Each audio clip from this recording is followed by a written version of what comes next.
आपने ये बताया कि भाई वहां पे मुसलमान और हिंदू मिलजुल के रहते हैं, तो फिर ये हाँ। जो फसादात हुए थे 2002 में, उनकी हम्म। क्या क्या वजह थी? 2002 का जो फसादात हुआ वो, उसकी हम जड़ में जाए जी। कि आपने शायद सुना होगा कि उसको गोधरा रिवॉर्ड्स कहते हैं।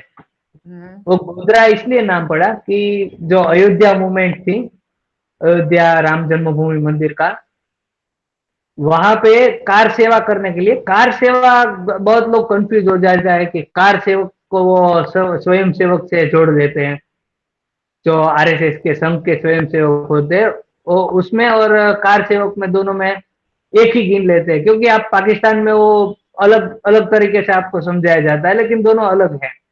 कार सेवा किसको कहते हैं? जैसे आपके यहाँ कोई मस्जिद या मदरसा बन रहा हो, हम्म। उसमें मजदूरों की जरूर हो, हम्म। लेकिन आपका कोई रिलीजियस लीडर ऐसा कहे कि हमें मजदूरों की जरूर है, लेकिन हम पैसे नहीं दे पाएंगे, आपको सिर्फ आके यहाँ पे सेवा करनी है, वॉलंटियर्स। वॉलंटियर्स, और बिना हम्म। पैसे की जो सेवा धर्म के स्थान के लिए करते हैं, जो उन लोगों को कहा जाता है कार सेवक। हम्म। तो ये जो लोग थे वो 92 में भी जो गए थे वहां पे, सब जो वाकया हुआ था, और ये कार्यक्रम था जो परिक्रमा कहते हैं, क्योंकि इतने सैकड़ों साल तक भी जो मंदिर तोड़ के वहां पे मस्जिद बनी रही, और बनने के बाद भी, लेकिन सब लोगों के सेंटिमेंट तो जुड़े हुए थे, और ऐसा नहीं है कि इतने साल तक सब ठंडा पड़ा था। वो जगह को छुड़ाने के लिए अवध के नवाबों के साथ और जो लोकल हिंदूज थे उसके बीच में 16 16 टाइम युद्ध भी हुए हैं, वॉर्स भी हुई है, हम्म। 16 टाइम्स।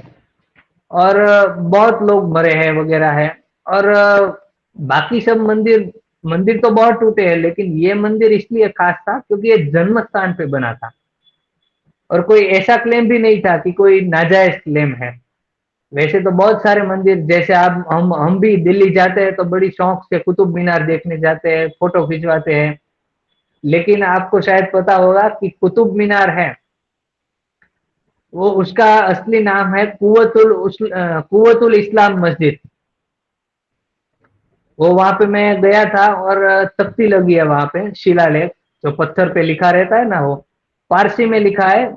जिसने उसको तुड़वाया उसी ने लिखवाया कि ये मस्जिद का नाम कुव्वतुल इस्लाम मस्जिद है, और ये 27 हिंदू और जैन मंदिरों को तोड़ने के बाद बनाई गई है।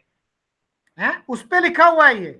यस यस, टिल टुडे, और फारसी में लिखा हुआ है हम्म। कुव्वतुल इस्लाम मॉस्क, मतलब कुतुब मीनार। और हाल की तारीख में भी आप कुतुब मीनार देखेंगे कभी, आप वो एचडी फोटो वगैरह आपको गूगल में से मिल जाएगी, तो बहुत सी आप सर्च करना कभी, उस पे गणेश भगवान की, देवी की ऐसी मूर्तियां। वरना आप ही बताए, मस्जिद के अंदर गणेश भगवान की मूर्ति का क्या काम है? हम्म। लेकिन जो पिलर्स होते हैं उस पे ऊपर वैसी कार्विंग्स आपको मिल जाएगी। और मेन बात की, जिन लोगों ने कुतुब मीनार बनाया उसी ने फारसी में वहां पे लिखा है कि इस मस्जिद का नाम कुव्वतुल इस्लाम मस्जिद है, और ये हम्म। 27 जैन और हिंदू मंदिर तोड़ के बनाई गई है।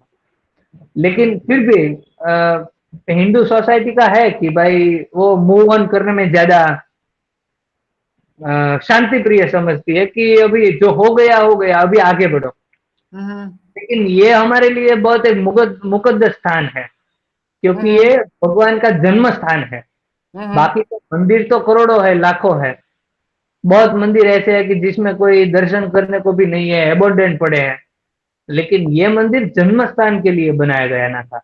हम्म। और वो हमारे लिए काफी एक ह्यूमिलिएटिंग बात थी। उसको छुड़ाने के लिए वो 92 में मूवमेंट चला। और दूसरी बात, मूवमेंट चला चला वो तो 92 में चला, लेकिन 92 से पहले 1528 से, जानते हैं आपने आपकी कितने लोग मरे हैं? पौने नहीं। 3 लाख लोग मरे हैं हम्म। उस उस एक जगह के लिए, जो 16 बार युद्ध हुए, फिर अंग्रेजों के समय में जो दंगे हुए उस जगह के लिए, फिर अंग्रेजों की कोर्ट में ये मामला गया 18वीं सदी के एंड में। लेकिन वो डिले होता गया क्योंकि अंग्रेजों को ये सब कुछ हल करने में कुछ दिलचस्पी थी नहीं। वो तो चाहते थे कि ये विवाद और बना रहे।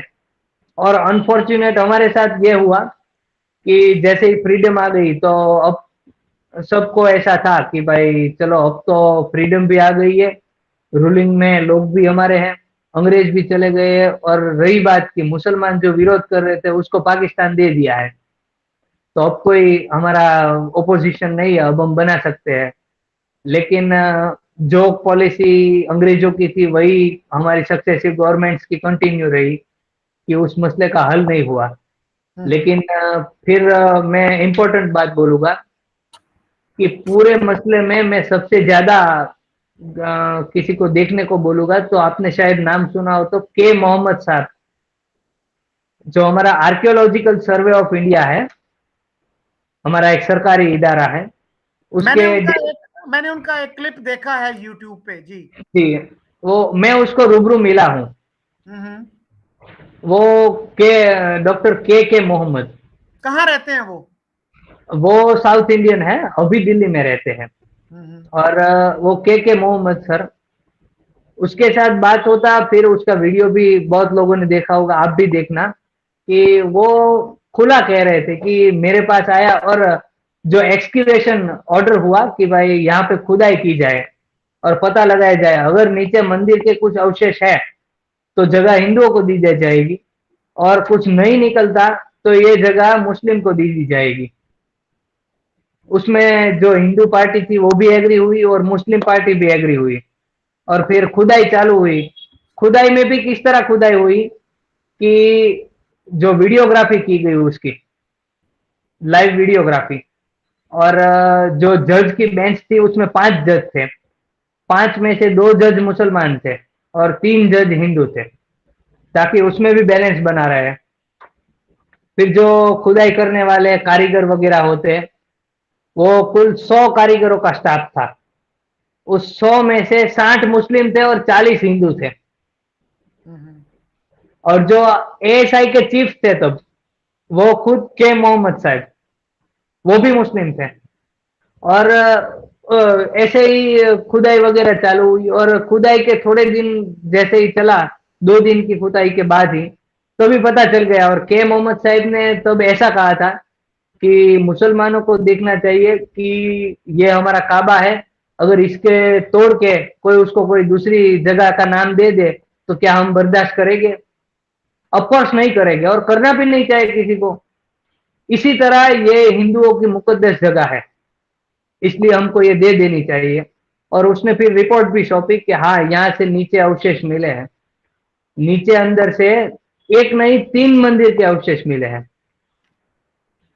मस्जिद के नीचे गणेश जी की मूर्ति निकली है, मस्जिद के नीचे जो शायद आपने शिव मंदिर का कोई फोटो देखा हो तो बैल बैल होता है, गाय गाय के साथ जो बैल होता है, वो एक बैल की मूर्ति वहां से निकली।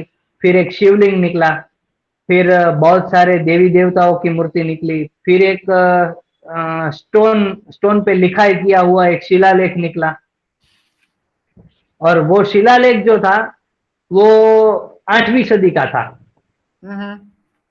कि उसमें लिखा था कि ये जो मंदिर है वो विष्णुहरि मंदिर है। विष्णुहरि मतलब भगवान राम का ही एक नाम है। ये विष्णुहरि मंदिर है, और जो पुराना स्ट्रक्चर ईंटों से बना हुआ था उसको पत्थर से बनवाने का काम राजा विक्रमादित्य ने इस तारीख पे इस तिथि पे किया है। हिंदुओं में एक प्रथा है कि कोई भी मंदिर बनता है तो जैसे हम कहते हैं कि मॉडर्न टाइम में हम कोई टाइम कैप्सूल जो कहते हैं कि एक चिट्ठी लिख के कोई इमारत बनती है तो डालते हैं, वैसे तब ऐसे शिलालेख बनते थे कि जो मंदिर की दीवारों पे लगे रहते थे। आज भी बहुत मंदिरों पे लगे रहते हैं कि भाई ये इमारत इस तारीख को बनी है, इसने इसका उद्घाटन किया था, इनॉग्रेशन किया था। तो वो सब डिटेल इसमें थी 8वीं सदी की। ये सब एविडेंस मिलने के बाद सब चुकादा आने वाला था। और फॉर्चुनेटली अभी आपने देखा होगा कि 2 साल पहले चुकादा आ गया, अभी तो मंदिर बन रहा है। लेकिन 92 में जो मूवमेंट हुई तब ढांचा गिर गया वगैरह सब, उसके वजह से मुंबई में दंगे हुए थे। फिर बहुत समय तक सब शांत रहा।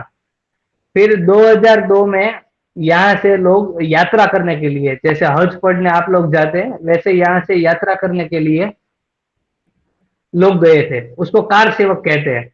वो वहां पे काम करने जा रहे थे, मंदिर के लिए जो पत्थर वगैरह होते हैं उसको तराशने का, साफ करने का, वो सब काम करने में सेवा करने के लिए वॉलेंटियर बन के गए थे। हम्म। वो सब वहां से जाके वापिस आ रहे थे और गोधरा स्टेशन जो है, हम्म। जो गोधरा कॉन्स्टिट्यूंसी है, वो उसका जो रेलवे स्टेशन से जो पहले का हिस्सा है आजू बाजू जितना, वो मुस्लिम मेजोरिटी है। और पुलिस रिपोर्ट और बहुत से चश्मदीद भी। और मैं आपको लिंक भेजूंगा। ये अंकल तो आंखों देखा हाल बोलने, क्योंकि तब वो गुजरात पुलिस में नौकरी करते थे, तो वो बता रहे थे मुझे कि लगभग 700-800 के करीब मुस्लिम लोगों का टोला, एक वहां पे बहुत बड़ा मदरसा है, शायद देवबंद का मदरसा है, वो वहां पे जमा हो रहा था। पता नहीं था किसको कि क्यों हो रहा है। और जैसे ही ट्रेन स्टेशन से पहुंचने की देर थी, लेकिन किसी ने चेन से रोक दी और स्टेशन से पहले ट्रेन रुक गई। और जो S6 नंबर का जो डिब्बा था, जिसके अंदर ये अयोध्या से आए हुए लोग जो थे, जो राम मंदिर जाके आए थे, उन लोगों को बाहर से बंद कर दिया और अंदर पेट्रोल वेट्रोल सब छिड़क के आग लगा दी। हम्म। वो जो लोग थे जिसने ये सब प्लान किया था, उसमें से एक वहां का कॉरपोरेटर था, जो लोकल म्यूनिसिपल कॉरपोरेशन होती है उसमें जो, आपके यहाँ क्या कहते हैं उसको, कॉरपोरेटर ही कहते होंगे वो काउंसलर। लोकल। हाँ, काउंसलर। वो लोकल कॉरपोरेटर था जो कांग्रेस पार्टी का था। और वो बिलाल, मुस्लिम। क्या बिलाल नाम था उसका, क्या था? नहीं, उसका नाम गले नहीं आ रहा है। हम्म। शायद इमरान, इमरान हाँ करके हाँ। था, वो था। उसके ऊपर केस प्रूव हो गया, अभी तो वो जेल में है। 15 साल केस चला, फिर वो उसको सजा मिल रही है। एक तो लेकिन रफीक ये, भी था, हाँ, रफीक भी था। अब बहुत सारे थे लेकिन जो पूरी हजारों की भीड़ थी उसमें से 30-40 लोगों को सजा मिली है। हम्म। क्योंकि ऑफकोर्स बात है, सबको तो सजा दे नहीं सकते। लेकिन एक जज ऐसे भी थे जिसने इनिशियल इन्वेस्टिगेशन की और उसने कहा था ये तो एक्सीडेंट था। ये भी आपको पता है इस बात का? नहीं, ये ज्यादातर हम गिने तो अपार्ट एक कॉन्स्पिरेसी गिन सकते हैं। हम्म। क्योंकि मेरे जान पहचान वाले ऐसे भी है कि जिसके पर्सनल लॉसेस भी हुए हैं फैमिली मेंबर्स के। हम्म। और दूसरा कि तब के टाइम पे जो पुलिस पे काम कर रहे लोग थे, क्योंकि ऐसा एक्सीडेंट के, अगर सोचो कि एक्सीडेंट हो गया, मैं एक नॉर्मल आदमी होके बात करता हूँ, एक्सीडेंट हो गया, आग लग गई, तो कोई बाहर तो कूद सकता है, लेकिन बाहर से दरवाजे को ताला किसने दिया होगा? नॉर्मल ट्रेन में तो कोई ताला देता नहीं है, इसलिए एक्सीडेंट नहीं हो सकता। अच्छा, ये बताइए कि हम्म। एक मेंबर ऑफ कांग्रेस थे वहां पे, एहसान वो, जाफरी। हाँ, वो वहां से फोन करते रहे, कोई पुलिस वाला नहीं आया, कोई उनकी मदद को नहीं पहुंचा, वो क्या क्या वाकया? एहसान जाफरी साहब, वो बहुत एक लोकप्रिय, कह सकते हैं कि गुजरात में वो मुस्लिम थे, लेकिन बहुत जाने माने एमपीज में थे, एक थे वो। गुलमर्ग सोसाइटी का आपने शायद नाम सुना हो, तो गोधरा के रिगार्डिंग है, एक गुलमर्ग हत्याकांड हुआ था। वो जो सोसाइटी में रहते थे उसका नाम था गुलमर्ग, जो कॉलोनी थी उसकी, हम्म। वहां पे उसका रिहायशगाह था। और तब का क्या था शकील भाई कि फिर कोई मेंबर ऑफ पार्लियामेंट हो या दूसरा कोई, क्योंकि पुलिस बहुत कम पड़ गई थी। आपने शायद एक मोदी जी का वीडियो सुना हो तो, कि अभी लोगों में इतना गुस्सा था क्योंकि 58 लोग ऐसे जला दिए थे और पूरे गुजरात में ये खबर फैल गई। और तब क्या था कि नया नया मीडिया का युग था और बहुत से ऐसे चैनल हैं जिसने वो ज्यादा भड़काने के लिए प्रयास किया। आपने शायद कुछ में कुछ को तो उसने उसमें से देखा होगा कि तब एक हेडलाइंस टुडे हुआ करता था इंडिया में, वो वीडियो न्यूज चैनल था। फिर एनडीटीवी जो अभी है लेफ्ट विंग का वो। फिर एक दूसरा था स्टार करके, अभी तो एबीपी है, वो पहले स्टार न्यूज था। Am I audible sir? जी। वो स्टार न्यूज था। उसके कुछ रिपोर्टर्स थे, उसने ये सब जो खबर होती है, अभी एक घटना हो गई, इतने जो कार सेवक थे वगैरह वो करके तो कुछ फायदा नहीं है, ज्यादा लोग भड़क जाएंगे। और ऐसा ही हुआ, और इतना भयानक हुआ कि सारे जगह पे दंगे चालू होने शुरू हो गए। उसमें भावनगर एक केस है कि भावनगर में कुछ 2-3 दिन तक था नहीं, लेकिन अहमदाबाद में वैसे भी वो एक सेंसिटिव जोन रहा है। ये गोधरा तो अभी हुआ, बाकी अहमदाबाद पहले भी आए दिन वहां पे दंगे होते रहते थे। और तकरीबन आधा पौना साल तो कर्फ्यू में ही जाता था अहमदाबाद का। और तब के समय पुलिस कम पड़ गई थी। आपने शायद मोदी जी का एक वीडियो देखा होगा, तो उसमें इंडिया टुडे के एक कॉन्क्लेव में वो कह रहे थे कि उस समय पुलिस बहुत कम पड़ गई थी, क्योंकि दंगे इतनी जगह हो रहे थे, पुलिस कितनी जगह पहुंचे। और पूरी स्टेट की मिलाए तो भी कुछ हजार या कुछ लाख पुलिस होगी, और लोग तो करोड़ों में हैं। वो करोड़ों में से शायद गिन ले कि 2-3% भी घर से बाहर निकल आए तो लोगों का एक सैलाब आ जाएगा। तो पुलिस हेल्पलेस थी। और उसके लिए जो बाजू के स्टेट्स होते हैं, उसको मोदी जी ने तब कहा कि आपकी पुलिस हमारे यहाँ भेजिए ताकि हम टैकल कर सके। लेकिन पुलिस तब तक आए आए और बहुत देर हो चुकी थी। हालांकि थोड़े ही दिन में आर्मी वहां पे आ गई, लेकिन तब तक दंगे बहुत भड़क चुके थे। और ये जो जाफरी साहब का केस है, उसका भी कि वहां पे एक गुलमर्ग सोसाइटी है जहाँ पे जाफरी साहब रहते थे, वहां पे सब दंगाई आ रहे थे, ऐसा उसको समाचार आया। और ये जो इलाका था वो भी मुस्लिम इलाका था। उसके बाजू के गली में एक घटना हुई थी कि एक छोटा हनुमान जी का मंदिर था, हनुमान जी का मंदिर, वो किसी ने डिसमेंटल कर दिया। और ये ऐसी छोटी सी खबर, वो मंदिर भी ऐसा कि वो रोड के किनारे पे बना हुआ था, इतना कोई बड़ा मंदिर भी नहीं था, लेकिन रोड के किनारे पे बना हुआ था, और उसको किसी ने तोड़ दिया। अभी ये भी नहीं पता था कि मुस्लिम ने तोड़ा कि हिंदू ने तोड़ा। और दंगे का माहौल था, सब जगह दंगे चालू थे। और तब ये जो मैंने कुछ चैनल के नाम लिए, कुछ जर्नलिस्ट जो थे वहां पे, कि जो एक लाइन लेके चलते थे, उन लोगों ने रिपोर्टिंग चालू किया कि देखो यहाँ पे ऐसा हनुमान जी का मंदिर तोड़ दिया। तो हिंदू साइड थी वो और भड़कने लगी, और ये जाफरी साहब का जो इलाका था वहां पे एक मॉब आ गया और अटैक हुआ। और जाफरी साहब ने कॉल किया हेल्प का, वहां से कहा कि हम कुछ करते हैं, लेकिन कुछ भी करने की हालत में तब यहाँ की गवर्नमेंट, तो क्या कोई भी गवर्नमेंट होती तो होती ही नहीं, क्योंकि पुलिस का नंबर एक लिमिटेड नंबर्स में होता है। पुलिस का एक डर होता है, लेकिन जब सामने 2000 लोग हो और यहाँ पे 20 पुलिस वाले हो, तो पुलिस कुछ काम की नहीं है।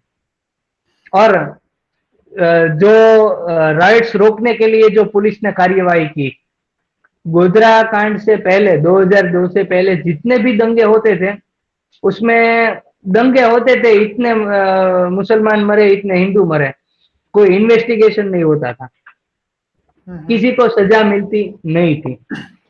और हिस्ट्री में ये पहला ऐसा राइट्स था कि जिसमें किसी को अकाउंटेबल ठहराया गया। शुरुआत में प्रोपेगेंडा भी हुआ कि इसमें मोदी का हाथ ये है वो है, फिर तो मोदी जी भी कोर्ट से बरी हो गए, क्योंकि उसने तो पहली बार ऐसा किया था कि रोकने का प्रयास किया। दंगा शुरू होने के चौथे ही दिन आर्मी बुला ली। दंगा होने के दूसरे ही दिन को आजू बाजू के जो स्टेट्स थे, आजू के राजस्थान, महाराष्ट्र और मध्य प्रदेश, ये तीनों जो स्टेट थे वहां पे कांग्रेस की हुकूमत थी। उसके चीफ मिनिस्टर को कहा कि मेरे यहाँ पुलिस फोर्स कम पड़ सकती है, ऐसा टेंशन का माहौल है, दंगे हो तो खून खराबा ना हो, इसलिए मेरे यहाँ तुम अपनी पुलिस फोर्स भेजो। लेकिन वो कांग्रेस के स्टेट्स ने मना कर दिया। तो फिर तो फिर जो फौज को चौथे दिन क्यों कहा गया, फौज को फौरन क्यों ना कहा गया? नहीं, उसमें मैं आपको बात बताता हूँ कि जो पहले पहले 2 दिन थे, एक तो जो ये इंटरनल मैटर्स होते हैं वो रोकने की जिम्मेदारी ज्यादा पुलिस की होती है। पुलिस से अगर कुछ ऐसा लगे कि ना हो, अभी दूसरे दिन पहले दिन को ऐसा माहौल लगा कि ये सिचुएशन आउट ऑफ कंट्रोल हो जाएगी, तो दूसरे दिन मोदी जी ने कहा आजू बाजू के राज्यों को कि भाई आप हमारे यहाँ पुलिस फोर्स भेजिए। अभी पुलिस फोर्स भेजने से मना किया, फिर बाद में फौज को बोला। अभी फौज जो होती है वो भी कैंटोनमेंट से आए वगैरह में 1 दिन तो लग ही जाता है ना। अभी 2 दिन उसमें गए और तीसरे दिन फौज आ गई, तो 4 दिन हो गए। अच्छा, अभी क्या सूरत हाल है कम्युनल हार्मनी की? मुख्तलिफ जो शहर हैं गुजरात के, आपके जो जाती तौर पर जो दोस्त हैं, आपने बताया था मुझे कि वो डिफरेंट कम्युनिटीज से ताल्लुक रखते हैं। जी आपने कहा था कि आप गुज़िश्ता दिनों गए थे अहमदाबाद, तो आप एक यहूदी दोस्त के यहाँ ठहरे थे। हाँ तो ये तो बड़ी अच्छी बात है कि इस हद तक हार्मनी हो कि आप किसी दूसरे के घर ठहर सकें, तो उसके साथ खाना खा सकें। तो क्या अब हाँ हिंदू और मुसलमान जो हैं वो मिलके खाना खा सकते हैं, कोई मसला नहीं होता? हाँ, बिल्कुल खा सकते हैं। हम लोगों की नजर में शकील भाई ये सब कुछ मैटर नहीं करता है कि ये कौन है। क्योंकि मन मिलना चाहिए, मन मिलना क्योंकि चाहिए। क्योंकि पार्टीशन से पहले तो ये भी हमें सुनने को मिलता है ना कि रेलवे स्टेशन पे आवाजें लगती थी कि हिंदू पानी, मुस्लिम पानी। अब तो इंडिया में ऐसा नहीं है। नहीं, ऐसा कभी नहीं है। हम्म। मैं मेरी बात बताऊं तो अ, दोस्तों की मैं बात बताऊं ना, तो मैं 1 से लेके 8वीं जो कक्षा होती है स्टैंडर्ड, हम्म। वो मैं सेंट जेवियर स्कूल में पढ़ा, एक क्रिश्चियन कैथोलिक स्कूल। तो वहां से क्रिश्चियन दोस्त भी थे मेरे। फिर 8 से लेके 10th 12th तक मैं एक दक्षिणामूर्ति स्कूल में पढ़ा। दक्षिणामूर्ति स्कूल कहे कि एक चैरिटी स्कूल था वो कोई रिलीजियस स्कूल जैसे सेंट जेवियर स्कूल जो होते वो रिलीजियस था, वैसा नहीं था।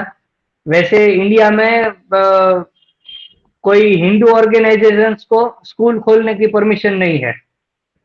आरएसएस के तो स्कूल हैं ना बहुत से। नहीं, लेकिन वो उसमें हिंदुइज्म के बारे में पढ़ा नहीं सकते। हम्म। जी, आरएसएस के है, लेकिन उसको एक बाउंड है उसके लिए कि वो हिंदुइज्म की कुछ कोई भी बात उसमें पढ़ा नहीं सकते, और कोई भी रिलीजियस टीचिंग्स वहां पे नहीं हो सकती। लेकिन जो मुस्लिम स्कूल्स होते हैं और क्रिश्चियन स्कूल्स होते हैं, उसमें बाइबल और कुरान पढ़ाने की छुट्टी है, हम्म। उसमें पढ़ा सकते हैं क्योंकि वो माइनॉरिटी इंस्टीट्यूशंस में आते हैं। हम्म। लेकिन हिंदू कम्युनिटी में ऐसा नहीं है।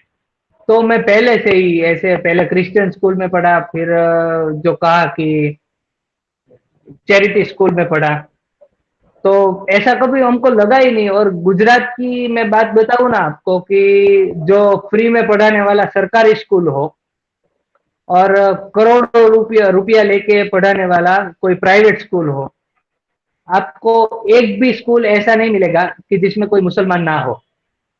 मिलेगा ही मिलेगा, ऐसा हो ही नहीं सकता कि ना हो। हम्म। अभी मैं आपको मेरे मेरे शहर का एक बात बताता हूँ। एक स्कूल है, बहुत पुराना है, लगभग 80-90 साल हो गए। उस स्कूल को एक बाबा ने चालू किया था, जो साधु होते हैं साधु, हम्म। उसके पास कुछ जमीन पड़ी थी। तो जमीन अनयूज थी एकदम और शहर के बीचों बीच थी। तो हम्म। उसने एक शिक्षक को कहा कि अगर तुम स्कूल बनाना चाहो तो बनाओ। तो उस स्कूल का नाम उसने रखा सनातन धर्म हाई स्कूल। हम्म। सनातन धर्म आप जानते हैं, या हमारा मतलब सनातन धर्म हाई स्कूल। हिंदू हिंदू, हाँ। हाँ, उस स्कूल का नाम है सनातन धर्म हाई स्कूल, और वो चैरिटी से चलता है, उसमें बहुत फीस नहीं होती, हम्म। वो फुकट में चलता है। वो सनातन धर्म हाई स्कूल में 80% स्टूडेंट्स मुस्लिम्स हैं। हम्म। हाँ। तो ओके। हार्मोनी का लेवल ये है। और पर्सनली मैंने अभी दादी वाली बात तो आपको बताई, फिर मेरा पर्सनल कि सुबह बहुत बार ये पाकिस्तानी मीडिया को देख के अफसोस भी होता है कि भाई ये क्या लोग हैं ये, कि जैसे मैं घर से निकलता हूँ तो सुबह पहले मैं मेरी ऑफिस पे जाता हूँ, फैक्ट्री पे। फैक्ट्री में मेरा सारा जो स्टाफ है, वर्कर्स मेरे यहाँ जो नौकरी करते हैं, वो 50% मुस्लिम है। फिर वहां से मैं निकलता हूँ तो जो भी हम माल खरीद वगैरह करते हैं, जो रॉ मटेरियल्स खरीदते हैं वो होते हैं, उसमें भी अराउंड 30-40% मुस्लिम से ही हमारी खरीदारी होती है। फिर शाम को जब मैं बैठने जाता हूँ अपने दोस्तों के साथ, तो दोस्त भी मेरे ज्यादातर मुस्लिम होते हैं। ज्यादातर मतलब कि 10 दोस्त हो गए तो उसमें से 3-4 तो मुस्लिम निकलेंगे ही। और ये मेरी अकेले की बात नहीं है, ये एक जनरल बात है, इतने तो हो गए ही, उसमें मुस्लिम हो गए। फिर देखेंगे हम कि सभी सेक्टर्स में पिक्चर देखने जाएंगे तो उसमें भी हम मुस्लिम्स तो देखते ही है। फिर जो यहाँ का भावनगर का हमने कहा कि जो मेन इंडस्ट्री है, जो स्क्रैप यार्ड है अलंग का, शिप ब्रेकिंग यार्ड, उसमें भी मुस्लिम डोमिनेट करते हैं। फिर जो गारमेंट इंडस्ट्री है, जो कपड़े वगैरह की, वो पूरी 90% मुस्लिम्स की है, भावनगर जिले की 90% गारमेंट इंडस्ट्री मुस्लिम्स के अंडर है। फिर जो जितने भी स्क्रैप मेटल्स का बोला मैंने आपको, फिर जो पेट्रोलियम और जितनी गाड़ी रिपेयरिंग की जो गैरेज वगैरह होते हैं, गैरेज वगैरह 95% मुस्लिम्स है। और हमको ऐसा कभी लगा भी नहीं कि ये कुछ अलग है, जैसे हम कहते हैं कि हमको उस एंगल से सोचने के लिए कभी बताया ही नहीं गया है। अगर कोई माइंडसेट बना होता कि इस चश्मे से देखो तो कोई देखेगा, लेकिन हमको उस तरह से देखने के लिए कोई ट्रेनिंग दी ही नहीं गई है आज तक।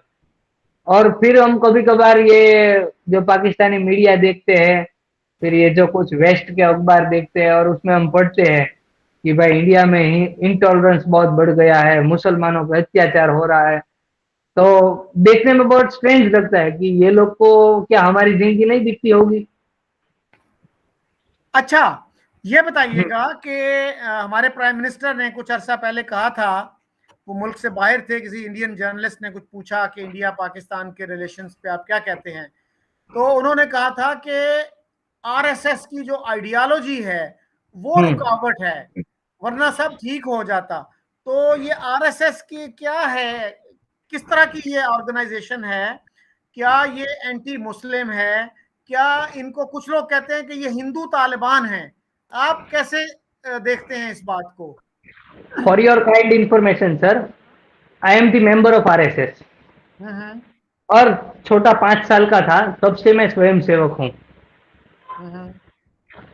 और आरएसएस का जीवन में प्रभाव हम देखें तो परसेप्शन तो क्या है, एक जो जैसे इमरान खान है तो वो एक एजेंडा लेके चल रहा है, हम भी जानते हैं। वो अपने हिसाब से तो कुछ बोल नहीं रहा है, उसको तो एस्टेब्लिशमेंट ने जो दिया है वही वो बोलता है। ओ उस बंदे का मुझे कुछ वो मलाल नहीं है कि ये क्या बोलता है, उसको कोई सीरियसली लेता भी नहीं है। लेकिन जो एक परसेप्शन पाकिस्तानी पीपल्स के माइंडसेट में आरएसएस के बारे में डालते हैं, उसके बारे में बताता हूँ कि क्या वो ये कहना चाहते हैं कि आरएसएस की वजह से ही सब फिसाद है, क्योंकि जब पार्टीशन हुआ तब तो आरएसएस जुम्मा चुम्मा सिर्फ 20 साल का था, और जब टू नेशन थियरी आई तब तो आरएसएस पैदा भी नहीं हुआ था। और मेरे जो दोस्त हैं, जो मुस्लिम दोस्त, उसमें कई ऐसे हैं जो मेरे साथ शाखा में भी आते थे। आरएसएस की शाखा में रोज हमारा एक मीटिंग होता है, रोज, हर रोज सुबह। अभी तो मैं नहीं जा पाता, लेकिन बचपन में हर रोज जाते थे, वहां पे सुबह जाते थे, प्रार्थना करते थे। और प्रार्थना हम किसकी करते थे सर, कोई रिलीजियस फिगर की प्रार्थना नहीं करते थे वहां पे, हम रोज वहां पे इबादत करते थे। वो वहां पे कोई भी रिलीजियस फिगर किसी देवी देवता की नहीं करते थे, हम वहां पे धरती माता की इबादत करते थे। उसमें मेरे साथ मुस्लिम दोस्त भी मेरे आते थे, और हाल में भी मैं मेरे पहचान के बहुत सारे ऐसे हैं कि जो जाते हैं, शौक से जाते हैं, और जो फीलिंग्स संघ के लिए, आरएसएस के लिए, हिंदुइज्म के लिए, इंडिया के लिए, जो एज ए धार्मिक त्रिवेदी एक हिंदू की है, वही मुस्लिम होते होते हुए उसकी भी है। आरएसएस के साथ तो ये बहुत दुष्प्रचार चल रहा है, एक बहुत ही झूठा प्रोपेगेंडा सर। नहीं तो फिर क्या शाखा में क्या होता क्या है? हाँ, शाखा में। हाँ, शाखा। हर रोज जो मीटिंग होती है, तो हाँ, किस तरह आप इतना टाइम निकाल सकते हैं कि हर रोज मीटिंग में जाएं? कितनी देर वो मीटिंग रहती है? तो क्या मुसलमानों के खिलाफ कोई लेक्चर नहीं दिए जाते वहां? मैं बताता हूँ, मैं 5 साल का था सर, तब मैंने पहली बार शाखा देखी थी। और तब मेरा क्या था कि मैं पहले क्रिकेट भी खेलता था, और ग्राउंड के बाजू में ये शाखा लगती थी। तो क्रिकेट खेलते वक्त देखते थे ये लोग जो है, ये चड्डी पहन के ऐसे ऐसे क्या हाथ खड़े कर रहे हैं, ये कर रहे हैं। तो हमको देख के पहले बहुत फनी लगता था कि ये इतने बड़े अंकल हैं, बड़ी उम्र के भी होते हैं, लेकिन वो खाकी चड्डी पहनी होती है। तो हम लोग ऑब्जर्व करते थे, जैसे सब बच्चे होते हैं वो बहुत देखते हैं पहले कि ये क्या करते हैं। तो हम लोग वहां पे जाते थे। फिर वहां पे एक बार उसके साथ में हम खड़े हुए, तो वो सब सूर्य नमस्कार कर रहे थे। सूर्य नमस्कार एक एक्सरसाइज होती है योग की, योगा की। वो शरीर के लिए बहुत अच्छी होती है, हेल्थ के लिए। तो सूर्य नमस्कार की एक एक्सरसाइज कर रहे थे। तो वहां पे हमारी उम्र के भी 2 बच्चों को हमने देखा। तो हमने कहा कि क्या हम भी आपके साथ जुड़ जाए? तो बोला कि जुड़ जाओ। तो हम भी सूर्य नमस्कार करने लगे। ऐसे 2-3 बार गए, फिर जान पहचान होती गई, फिर हम रोज जाने लग गए। लेकिन इतने साल हो गए, अभी पिछले 1 आध साल से मैं कंटिन्यू नहीं कर पा रहा हूँ, क्योंकि अभी बिजनेस वगैरह और शादी हो गई तो टाइम नहीं मिलता है। लेकिन तब के टाइम में, और इतने साल गया ना, लेकिन दिनचर्या क्या होती थी कि 6 बजे हम पहुंचे, सुबह 6 बजे हम पहुंचे, पहुंच के हम पूरा एक ग्राउंड का चक्कर लगाएंगे, जो वो खाली जगह होगी उसका चक्कर लगाएंगे। फिर हम कसरत करेंगे, जो एक्सरसाइज करते हैं वो। फिर जो वहां पे ध्वज होता है, फ्लैग, जो फ्लैग होता है उसको हम पूजा करेंगे, उसकी इबादत। जो झंडा होता है ना, उसकी इबादत करेंगे। और जो झंडा होता है उसको हम भगवा ध्वज कहते हैं, सेफ्रॉन कलर का। आपने देखा होगा शायद सेफ्रॉन फ्लैग। उसका क्या मातम है कि वो, उसको हम सेक्रीफाइस से जोड़ते हैं। जो हमारे ट्राई कलर में भी, जो हमारे नेशनल फ्लैग में जो सेफ्रन कलर है, उसका महत्व है सेफ्रन से। सेफ्रन का महत्व है सेक्रीफाइस से, क्योंकि वो कलर हमारे ऋषि मुनियों का है। जो साधु संत होते हैं उसका कलर है सेफ्रन। फिर जो व्हाइट कलर, वो शांति से है। और जो ग्रीन कलर होता है वो हमारी धरती से है। ये ट्राई कलर के कलर है। लेकिन जो यहाँ पे हम करते हैं पूजा, वो हम सेफ्रॉन फ्लैग की पूजा करते हैं। मतलब कि हम हमारी धरती माँ की पूजा कर रहे हैं। ये चर्चा, बाकी चर्चा की बात बताऊं कि संघ की शाखा में क्या क्या हो रहा था। एक तो एक्सरसाइज होती थी, पूजा होती थी, फिर सूर्य नमस्कार होता था, आधा घंटा उसमें चला जाता था। फिर आधा घंटा ऐसा कि जो कोई वहां पे आया हो उससे सब पूछेंगे कि भाई, जैसे स्टूडेंट हो, कोई स्टूडेंट हो तो उससे फीडबैक जो बड़े आते थे वो लेते थे कि पढ़ाई कैसी चल रही है। फिर जो कोई स्टूडेंट ना हो, कुछ काम वाम करता, तो उससे साथ 2-4 मिनट बाद। फिर बाकी संघ के रिगार्डिंग कोई कामकाज की बात हो, जैसे जन्माष्टमी आने वाली हो, जन्माष्टमी कृष्ण भगवान का जन्मदिन, वो आने वाली हो, तो उसके लिए सब जो आयोजन करते हैं, प्रसाद बनाना होता है, चंदा इकट्ठा करने जाना होता है। तो कौन कितने घर पे जाएगा, किस गली में कौन जाएगा, वो सब तैयारी। फिर दिवाली की तैयारी, नवरात्रि की तैयारी, फिर कोई कार्यक्रम होता है उसकी तैयारी। वो सब स्वयं सेवकों को सूचनाएं देने के लिए शाखा बनाई। शाखा में इससे ज्यादा मैंने कुछ नहीं देखा है। शाखा का मतलब है ब्रांच बेसिकली। Branch, branch. हाँ। अच्छा, ये क्या दुरुस्त है कि आरएसएस में एक मुस्लिम मोर्चा भी है? मुस्लिम्स काम करते हैं उसमें, एक यानी एक उनका एक सेक्शन जो है वो मुस्लिम्स को रिप्रेजेंट करता है? हाँ, एक मुस्लिम राष्ट्रीय मंच बना है आरएसएस में, जिसको रिप्रेजेंट करते हैं शायद मेरे ख्याल से इंद्रेश इंद्रेश कुमार इंद्रेश कुमार करके एक प्रचारक है, वो रिप्रेजेंट करते हैं मुस्लिम राष्ट्रीय मंच को। और बहुत से मुस्लिम उसके साथ जुड़े भी हैं। लेकिन ये मुस्लिम मंच है वो तो अलग है, अभी अभी खुला हुआ कि रिसेंट है। बाकी जो जिस शाखा में हम लोग जाते हैं उसमें भी बहुत सारे मुसलमान आते थे और इवन क्रिश्चियंस भी आते थे। हाँ, और जो आरएसएस के स्कूल हैं उसमें क्रिश्चियंस और मुस्लिम्स और सिख भी पढ़ सकते हैं? बिल्कुल बिल्कुल। मैंने जो बताया कि जो मैंने 8वीं से लेके 12वीं तक जहाँ पे मैं पढ़ा, वहां पे जो आरएसएस का एक विंग है विद्या भारती करके, उसके साथ में बहुत से ऑर्गेनाइजेशंस है स्कूल के जो जुड़े हुए हैं। और उसके दूसरे कार्य है एकल विद्यालय, जो कि जंगल में होते हैं, जहाँ पे ट्राइबल लोग रहते हैं, उसको पढ़ाने के लिए एकल विद्यालय है। एकल विद्यालय, उसमें ज्यादातर वो ट्राइबल वगैरह होते हैं। वो उसमें ऐसा कोई बाउंड है ही नहीं संघ में कि ये कोई क्रिश्चियन है मुस्लिम है तो नहीं आ सकता और ये हिंदू है तो आ सकता है। संघ की दृष्टि में जितने भी लोग इंडियन है, जितने भी लोग इंडियन है वो हिंदू है। अच्छा, आरएसएस का जो हेड ऑफिस है वो नागपुर में है, महाराष्ट्र में। तो आप कभी गए हैं हेड ऑफिस, देखा है आपने वहां क्या होता है? नहीं, आरएसएस का हेड ऑफिस अभी तक मैंने नहीं देखा है। हाँ, पिछले दिनों जो है इंडिया के जो प्रेसिडेंट रह चुके थे प्रणब मुखर्जी, वो हाँ, कांग्रेस के प्रेसिडेंट थे, वो भी वहां गए थे और बड़े हाँ, लोग हैरान हुए थे कि ये प्रणब मुखर्जी जो हैं वो तो बड़े मॉडरेट लीडर समझे जाते थे कि वो वहां क्यों चले गए? प्रणब मुखर्जी बहुत ग्रेट पर्सनालिटी थे और वो वहां पे गए। उसने भी अपनी लाइफ में संघ पे क्रिटिसाइज किया बहुत बार, लेकिन वो ग्राउंड लेवल से जुड़े हुए आदमी थे।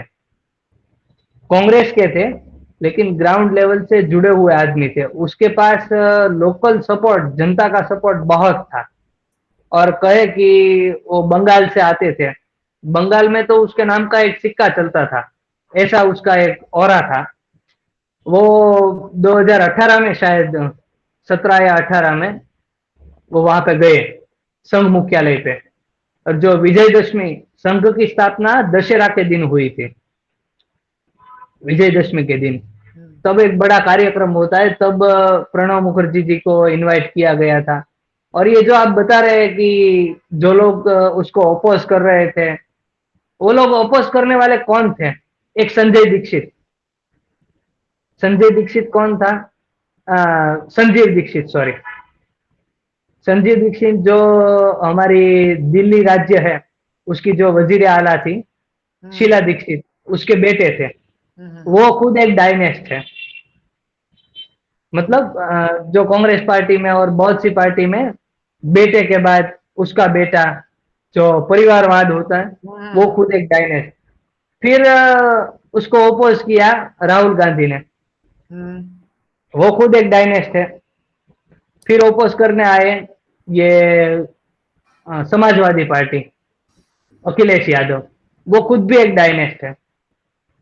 और बाकी का जो ओपोज जो कर रहे थे वो कम्युनिस्ट। अभी कम्युनिस्टों का जितना भी विरोध होता है उसको बात भी नहीं करना चाहिए, क्योंकि ये तो कम्युनिस्ट का थिंकिंग मैंने देखा है कि उसमें कुछ लॉजिक नहीं होता। अगर उसको अपने माँ बाप ऐसा कह दे कि भाई हम तुम्हारे माँ बाप है, लेकिन साथ में ये भी कह दे कि हम बहुत प्राउड हिंदू है या प्राउड आरएसएस सपोर्टर है, तो वो अपने माँ बाप का भी नहीं होता, कम्युनिस्ट का ये विचारधारा होता है वो। हाँ, जैसे एक मैं आपके यहाँ कॉन्स्पिरेसी थियरी बहुत चलती है। आप बार बार बोलते हैं कि पाकिस्तान में बार बार यहूद और हनूद की साजिश बहुत आती है। कभी कभार मुझे लगता है कि शायद ऐसा भी होता होगा पाकिस्तान में कुछ लोगों के साथ कि बीवी अगर कह दे कि मियाँ जी अभी मैं पेट से हूँ, अगर कह दे कि पेट से हूँ तो ये माइंडसेट के लोग हैं कि उसमें भी कह दे कि यहूद अनूद की साजिश है। Okay. और संघ का विरोध करने वाले विरोध करते रहेंगे, उससे संघ को कोई फर्क नहीं पड़ता है। हम्म। हाँ, अभी ऐसा हुआ है पिछले 4-5 महीने से कि जो संघ के कार्यकर्ता थे, स्वयंसेवक थे, वो खुद संघ से नाराज हुए थोड़े। हम्म।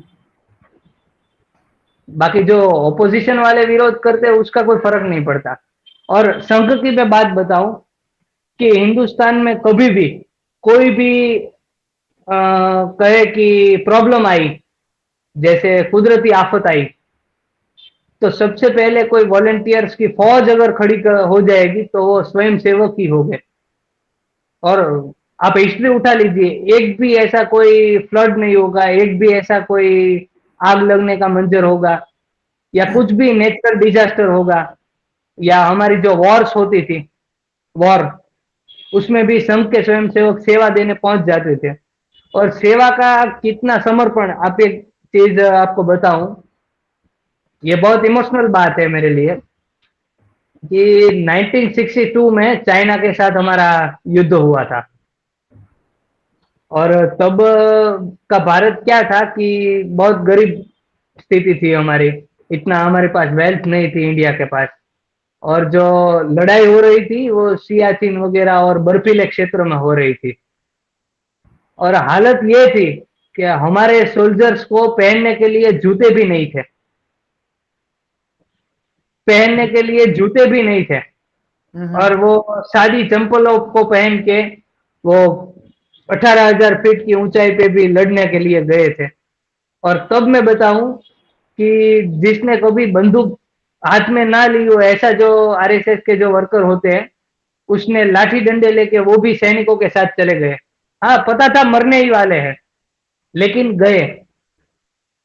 ये समर्पण है, ये इतना सेल्फलेसनेस, सेक्रीफाइस है, जो ये क्रिटिसाइज करने वाले लोग होते हैं वो नहीं समझ सकते।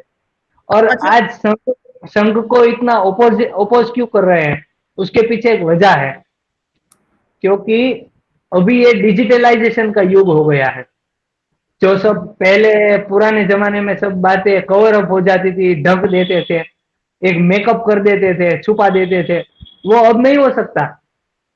अब अच्छा मुझे, हाँ, जी, एक बात बताइए। इमरान खान साहब ने ये भी कहा है कि ये आरएसएस जो है ना, ये अपनी इंस्पिरेशन लेते हैं हिटलर की, नाथसीइज्म की जो आइडियोलॉजी थी उससे लेते हैं। इसको आप क्या कहेंगे इसके जवाब में? Totally fake, totally fake. Hmm. जो आरएसएस के फाउंडर्स थे, डॉक्टर हेडगेवार, नॉट गोलवालकर, गोलवालकर उसके बाद के थे, जो फाउंडर्स थे, उसकी आप जीवनी पढ़े, उसकी बुक्स पढ़े, उसमें कहीं हिटलर का कुछ जिक्र नहीं है। लेकिन ये इमरान खान का वो उसका कोई दोष ही नहीं है, मैं उसको दोषी नहीं मानता, उसमें इसमें उसका कोई कसूर नहीं है। उसको तो बेचारे को जो चिट्ठी मिलती है वो पढ़ता है, उसको जो चिट्ठी मिलती है वो पढ़ता है, उसमें उसका दोष नहीं है कोई।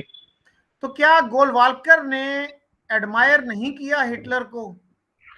गोलवालकर ने हिटलर को एक बार एडमायर किया, लेकिन तब परिस्थिति देखिए आप, तब वर्ल्ड वॉर होने को, उस एरा की बात कर रहे थे, वो सेकेंड वर्ल्ड वॉर के एरा की। तब ब्रिटिश के सामने लड़ रहे थे हिटलर। और आपने शायद नेताजी सुभाष चंद्र बोस की सब स्टोरी आपने सुनी होगी। वो यहाँ से रशिया जाने वाले थे और फिर जापान के, पहले हिटलर के पास गए, वहां से जर्मनी में जो हमारे इंडियन आर्मी के जो कैदी वहां पे थे उसको छुड़ाया, फिर आजाद हिंद फौज बनाई अंग्रेजों के साथ लड़ने के लिए, नेताजी सुभाष चंद्र बोस ने। और वहां पे हिटलर ने हथियार दिए और सबमरीन दी और कुछ जहाज दिए वहां से जापान जाने के लिए। और उस समय में बहुत सारे पैसे से उसने मदद की, वो जर्मन नेशन ने की थी। लेकिन तब रूलर भी हिटलर था।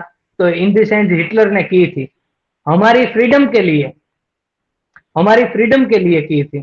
तो हमारी फ्रीडम के लिए अगर हम हमें कोई मदद कर रहा हो तो हम अप्रिशिएट करेंगे कि नहीं करेंगे? उसने हरगिज जो कार्य हिटलर ने यहूदी भाइयों के साथ किया उसके बारे में कभी भी गुरुजी गोलवालकर ने अच्छा नहीं बोला है। उसके लिए तो उसने क्रिटिसाइज भी किया है कि हिटलर ने यह गलत काम किया है। अच्छा जनाब, धार्मिक जी, बहुत मेहरबानी, धन्यवाद, आपने मुझे बहुत वक्त दिया। तो इसी के साथ मैं आपसे और अपने व्यूअर से इजाजत चाहता हूँ। खुदा हाफिज। जी सर, नमस्ते, शुक्रिया।